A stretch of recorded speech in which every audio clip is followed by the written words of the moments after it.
All right, guys, welcome to your third episode of this series, Programming with Python 101.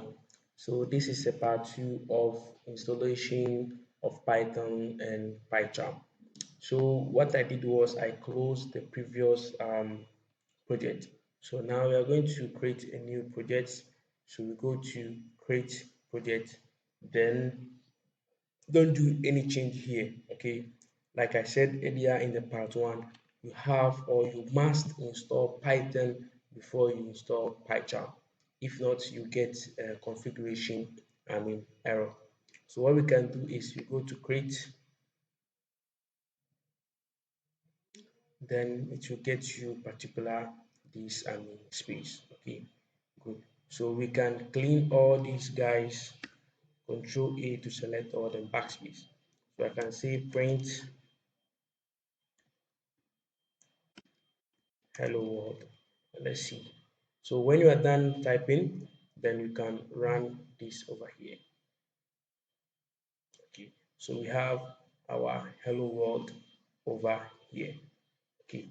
So you see, at the end of the day, we had the hello world. It has ignored the print and the parentheses over here. Okay. So we could print anything that we want. We could display anything that we want with the print function. So the print function is an inbuilt function that is used to display something on the screen. So what we can do, we can have a variable like this, then we call it, let's say, Muhammad. Wow,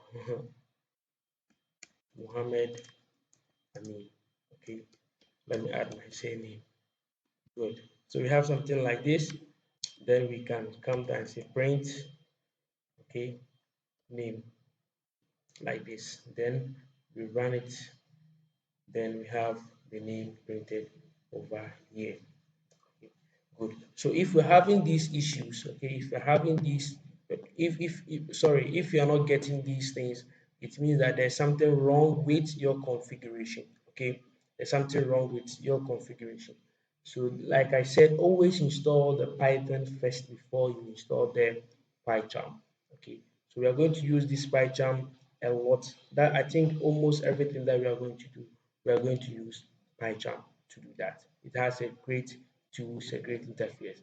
So mostly whenever you are trying to type something, it can even get you the like the output or the built-in function you want to complete. See, I want to type print, so I have typed print left with the T.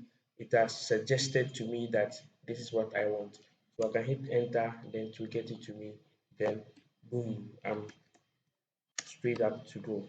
Okay, good. So that is the configuration. It will automatically configure it for you. But if you don't install Python before, you have headaches. Okay. But if you have any challenge, you can comment on the section or you can direct DM me. I will assist you. Okay. Good. Thanks for watching and don't forget to subscribe to the channel. See you in the next episode.